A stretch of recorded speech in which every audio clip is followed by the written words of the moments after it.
بسم الله الرحمن الرحيم الحمد لله رب العالمين والصلاة والسلام على المبعوث رحمة للعالمين وعلى آله وصحبه وبارك وسلم تسليما كثيرا إلى يوم الدين أما بعد.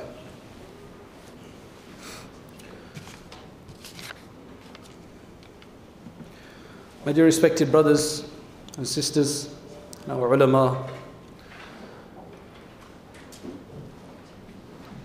this program today, it's been convened to discuss the life of Imam A'zam, the greatest Imam. We don't say this term, the greatest Imam, just as a rhetoric. It's not a rhetoric. That's actually the title that's been bestowed upon him by many of the scholars of the past, and that's what he's been so famously known by, that title. That the area in Baghdad today where his tomb is and where he was buried, it's called A'zamiyya. So A'zamiyya is actually attributed to Imam A'zam. So A'zam means the greatest. So this entire area is now called A'zamiyya, which is this area of Baghdad, just like you have other areas of Baghdad like Karkh and other areas. Like in Istanbul you have the Ayyubiyya area because Abu Ayyub al-Ansari radiyallahu anhu is buried there. So that's what shows that when an area can be renamed by a person, then that shows their greatness and that shows their acceptance to a certain degree as well. Now this man was a very interesting, extremely interesting individual. And we could probably speak all day about him.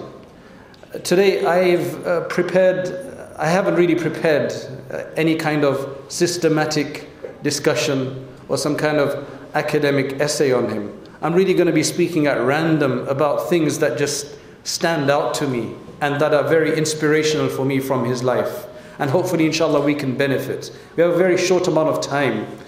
But in that time, all I want to mention is that the way he starts off is obviously as a merchant, not as a scholar. But while he's a merchant, it appears that he gains so much knowledge just by discussing with people. He's a merchant in Kufa. And Kufa is a garrison town that was established by the Muslims. Kufa and Basra were two towns that were established by during the time of Umar radiallahu anhu for the Sahaba that had come over from Medina Munawwara and wanted to settle in Iraq after it come under the Islamic rule. So Kufa was a bustling place. Today it doesn't seem like it's got the same bustle and hustle, but in that day that was an extremely cosmopolitan society, and you can imagine a place like London. Basra was probably a bit more like Birmingham, right? Some people will understand what I mean. But Kufa had its issues. Kufa had its issues as well. In fact, according to some people, they considered Kufa Ahlu Shiqaqi wal Nifaq, right? The people of dispute, because there was a problem earlier on with Ali radiallahu anhu. In fact, once somebody said that to Imam Abu Hanifa, that's the area he comes from. And he was in Medina Munawwara, so he responded, وَمِنْ أَهْلِ الْمَدِينَةِ مَرَدُوا عَلَى النِّفَاقِ. That from the people of Medina, there are certain people who are very strong on hypocrisy. So the thing about Imam Abu Hanifa is that during this time as a merchant, it seems like he picked up a lot of knowledge just by discussing with people, because somebody comes to your shop and you're selling cloth. You know, cloth is something you show people, you discuss with them. And if you're a person of interest and you're a person who's interested in discussion and in conversation, you're going to be speaking to these people. So he seems to have become a great theologian first, in the sense that he'd mastered theology. He went to Basra over 20 times to go and debate with the sectarians. Anyway, that's a long history. I want to move on beyond that. The few things that I find with him is that when he finally turned to studying the knowledge formally, and he sat at the feet of Hammad and he began to study fiqh, he excelled in that. Imam Abu Hanifa was a natural genius, that's what I would say. He was an absolutely natural genius. Whatever he picked up, he excelled at. Extremely proficient. Extremely proficient. We're just really happy to have him on our side. Let's put it that way. Right? So what happens is he studies fiqh and he masters it. His teacher eventually passes away, he takes his place, he starts teaching. This young person comes along and begins to study by him. After a few days, that young man disappears. He disappears. Imam Abu Hanifa, rahimahullah, had seen a spark of interest in this young individual. He goes and inquires about him. Where is he gone? Apparently, this young individual was somebody from a very poor background. His father had pulled him out of the madrasa, out of the studies after some days or whatever, because he needed to earn a living for him. So he'd put him to work. Young person. So Imam Abu Hanifa discovered this, so he said, he went to his father, he said, I'll pay for whatever he is going to earn in a day, I'll pay you that much. You just let him study with me. Imam Abu Hanifa did not close his business when he carried on, when he turned to formal study. He did not close his business. He had somebody else look after it. He had somebody else take care of it. He had employees to look after the business. So he continued that. He was extremely generous of nature. And you can understand from this that because he wanted this particular student who he'd seen a genius in, he wanted him to study. This was none other than Imam Abu Yusuf, the second great Imam that we have among our founding Imams. He actually paid for his study. He paid for his study to study with him. So he took him away from his father. He said, he'll study with me and I'll pay you. Subhanallah, I wouldn't mind. If somebody did that for me, go and study and they'll pay my father or pay me, I don't mind. Bismillah. Subhanallah. Anyway, today they actually do that post PhD, post doctoral research. They pay you to sit and read and write. Unfortunately, Muslims don't do that. Unfortunately, we don't have that heritage anymore, right? Where we can take our students and spend money to develop them further. Subhanallah, the universities do that today. May Allah subhanahu wa ta'ala give us that tawfiq.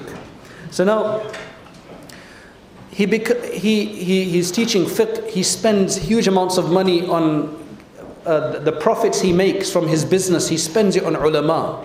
Sufyan ibn Uyayna used to be his contemporary. Once one of the students of Imam Abu Hanifa met Sufyan ibn Uyayna, and Sufyan ibn Uyayna, rahimahullah, he says to him that, what's wrong with your Imam? He sends us so many gifts that we're embarrassed to take it.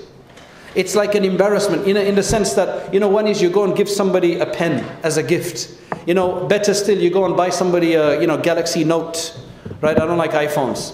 So, you give somebody a Galaxy Note or something like that. Another one is that, you go and buy him a car. That's a bigger gift. But one is that you give him so much that they're even embarrassed to take it. Like, man, you're giving me so much. How can you do that? It's just too much. So Sufyan ibn Uyayna went and said that to one of the students of Imam Abu Hanifa. And Imam Abu Hanifa, rahimahullah, the student said to him, you're lucky you only get that much, there's others who get even more than you. So he was extremely generous, extremely generous. And what I actually wanted to do today, which I don't think we have the time to do, is I actually wanted to go through his letter, his wasiyah, his special advices and his epistle that he had written to one of his star students, Uthman al-Batti, who was from Basra.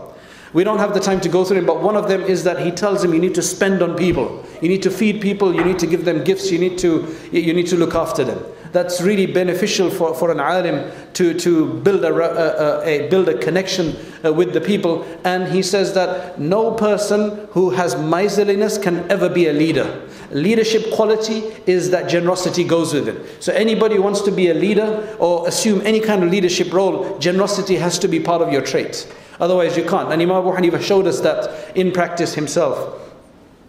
Now the other thing randomly that I just want to mention in that regard is when Imam Abu Hanifa, he used to go often to the Haramain. He used to go to the holy sanctuaries often.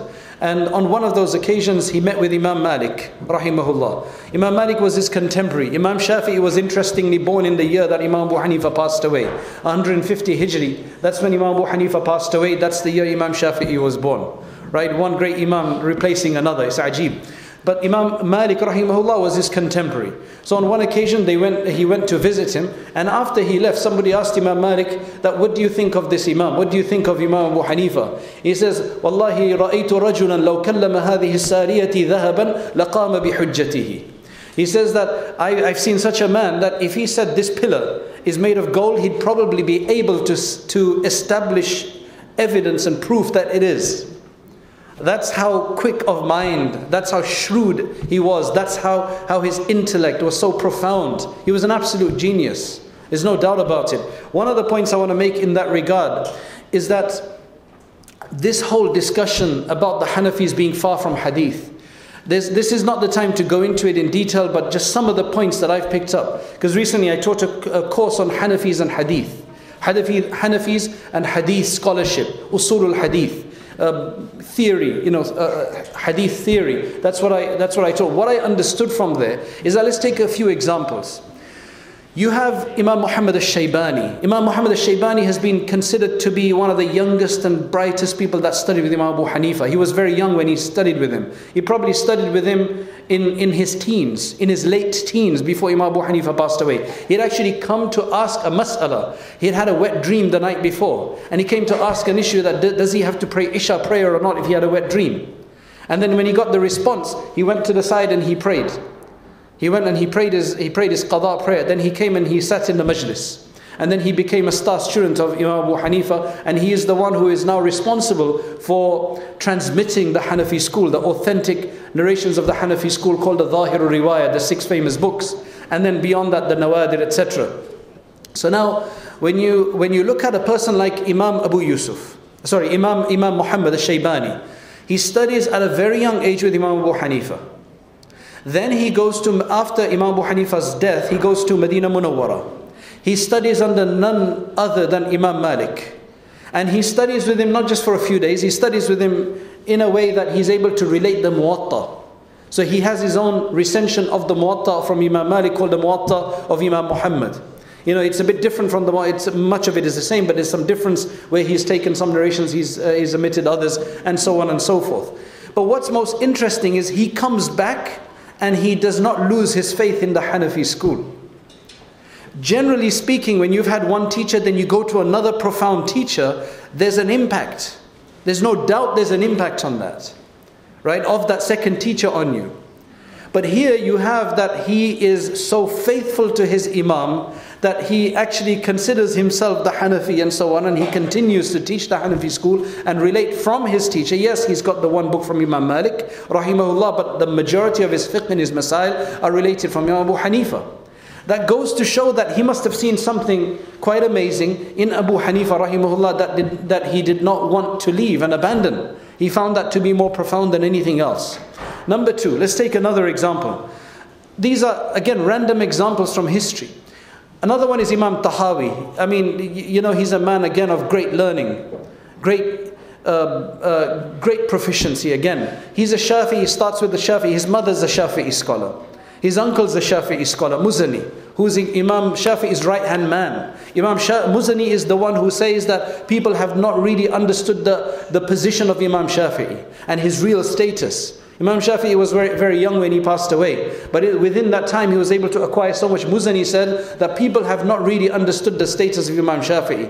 They could not have, because they did not have the level of intellect to understand the higher level of intellect that Imam Shafi'i had. They just knew him to be a great scholar. When you see about 10 scholars, you say, mashallah, they're all great scholars. But only the scholars will know who's really a great scholar. Subhanallah. Because it's only a doctor that will know who's a good doctor. For us, they're all doctors. They've got a medical certificate on their wall. Right? And we'll go to them. So that's Imam Muzani said that. Now, when you have somebody like him, and then you have Muzani, you have the mother of Imam Tahawi, who's a Shafi'i jurist, but then he himself turns to the Hanafi school and becomes such a staunch Hanafi. What does that tell you? You hardly see conversions from the Hanafis to elsewhere. You hardly see it. It's a possibility and they may have occurred, wallahu a'lam. But generally what you see is so many people converting to the Hanafi school. Right? There's another example that I'd like to give, a very profound example.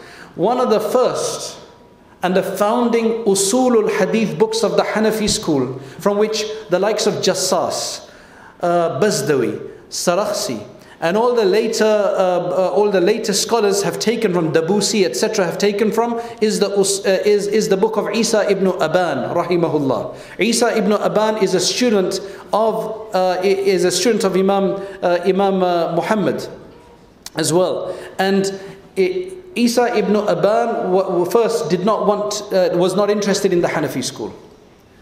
He used to think that they go against the hadith. It's a common thing, they go against hadith.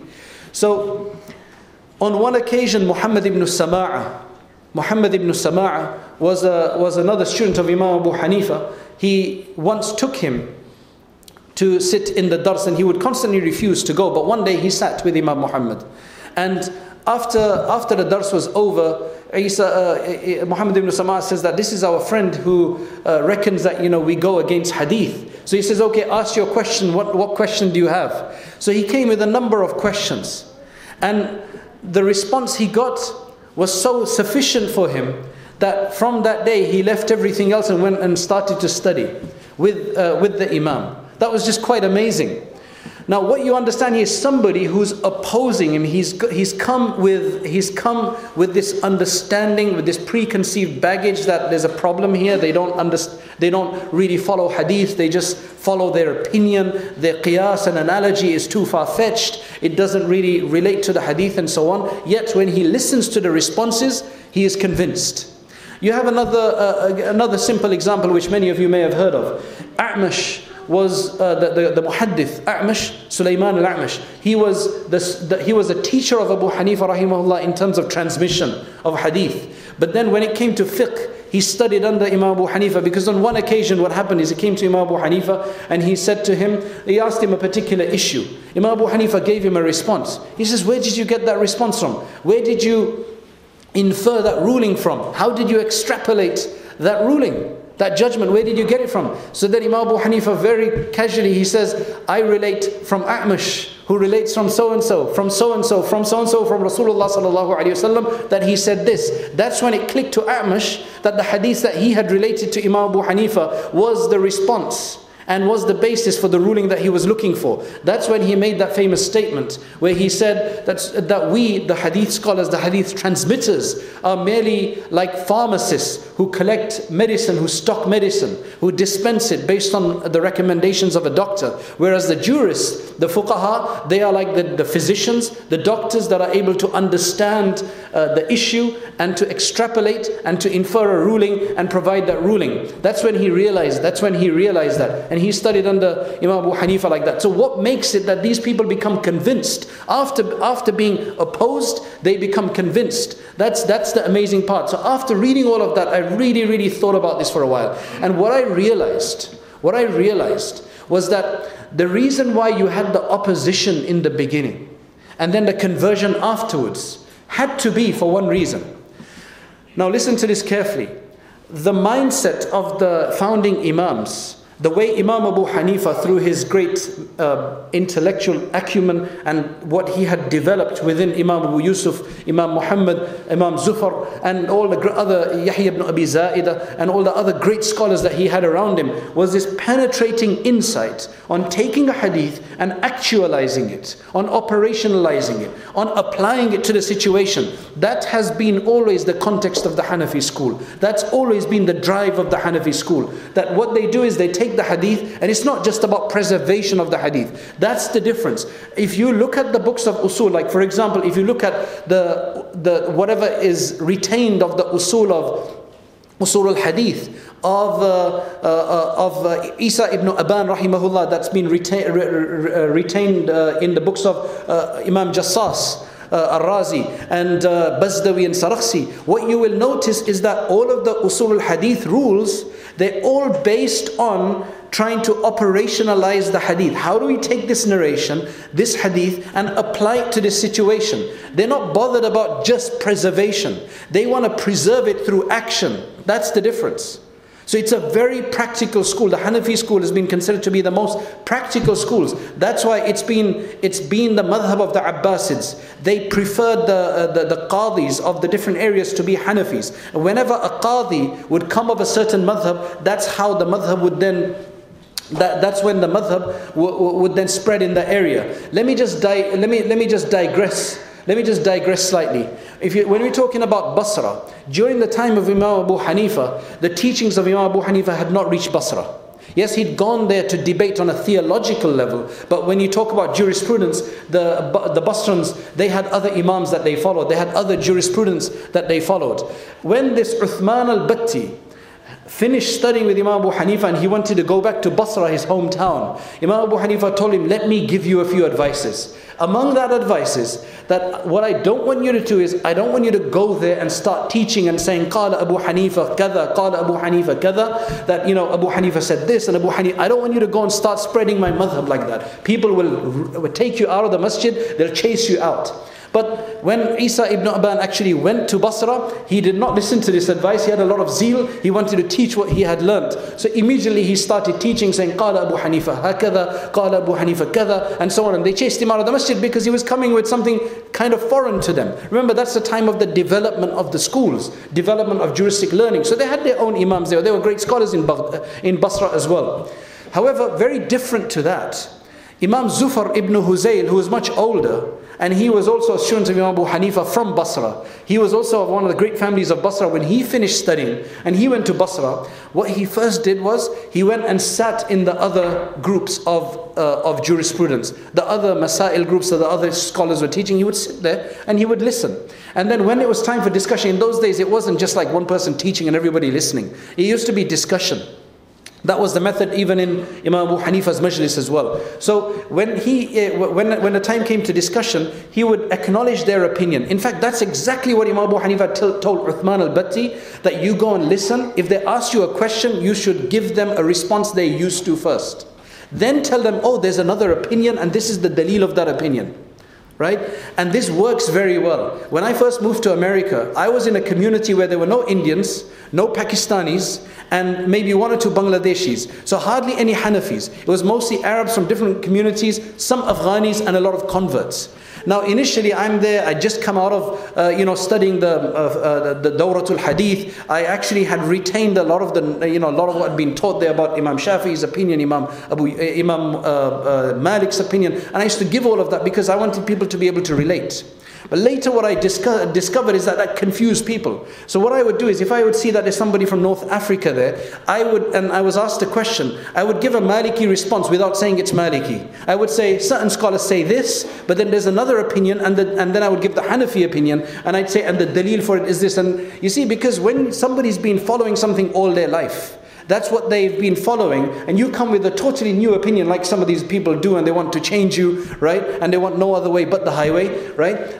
You're going to really confuse them. You will make them opposed to you. So this way, you've acknowledged that you understand their opinion that they've been following as the Maliki opinion, North African opinion or whatever, but then you've shown them another opinion and you've provided evidence for it. And this is what I learned from Imam Abu Hanifa in practice. This is what I learned. So Imam Zufar, he sat in the majalis, but he used to just sit, and then he used to mention that, oh, there's another opinion on this issue. He never mentioned the name of whose opinion it is. He used to mention, oh, there's another opinion, it is like this, and this is the dalil for it. After a few days, a few months, or whatever it was, they became really curious. Where is this person getting all of these amazing opinions from? These amazing extrapolations and inferences, where's he getting them from? So then they asked him, whose opinion is this? Then he told them, this is the opinion of Abu Hanifa. By this time, because people had respect, had grown for those opinions, now they were able to accept this opinion. That's how eventually in Basra, the Hanafi school spread through Basra. Subhanallah. So this is all about wisdom. Imam Abu Hanifa, one thing, if you look at his advices, he gave always practical advices,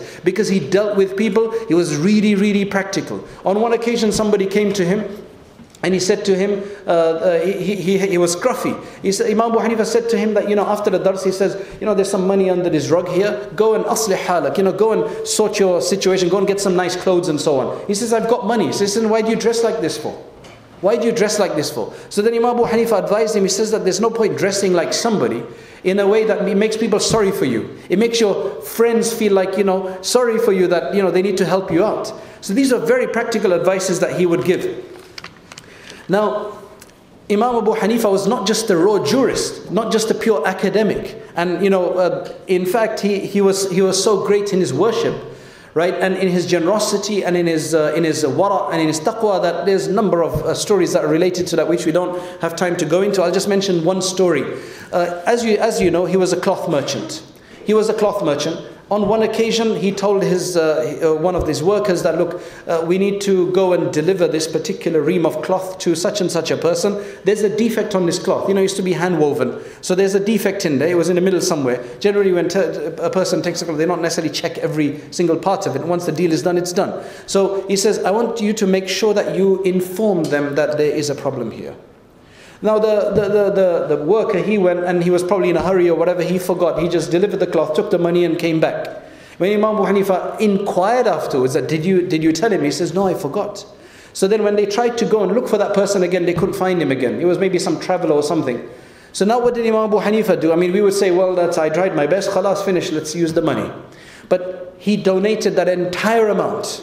Not even like the amount of the defect, he donated the entire amount. Right? There's numerous stories of this type. There's numerous stories of this type. I would suggest that you go and read some books on him. You'll understand who this great Imam is. You'll really understand who this person is. So going back to the point, my theory is, and I think I have some backing in this regard, is that the level of proficiency and insight that the Hanafi Imams had in Hadith and how they could extrapolate rulings that others could not see.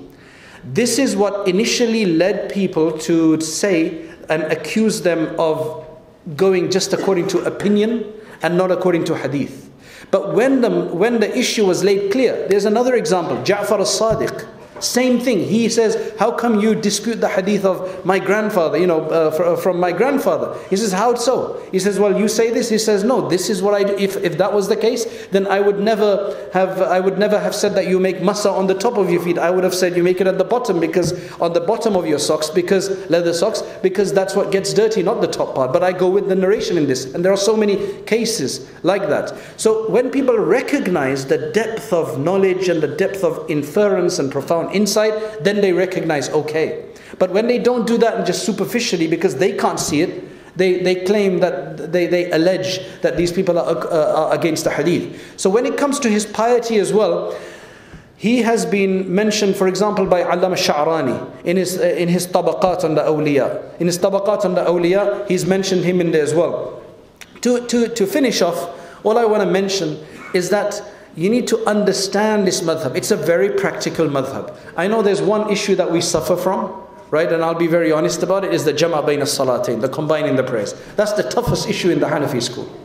Right? The other imams there, it's very easy for the followers. You jama', you combine dhuhr and asr when you're on a travel, on a journey, when you're traveling, or maghrib and isha. In the Hanafis, we can't do that according to the superior opinion within the madhab. That's the difficult part. But in everything else, when you look at buyu and everything else, it's had the greatest exposure. It's had exposure in India. It's had exposure in the Ottomans for 700 years. It's had exposure through the Abbasids. The majority of our history has been dominated with the Hanafi school.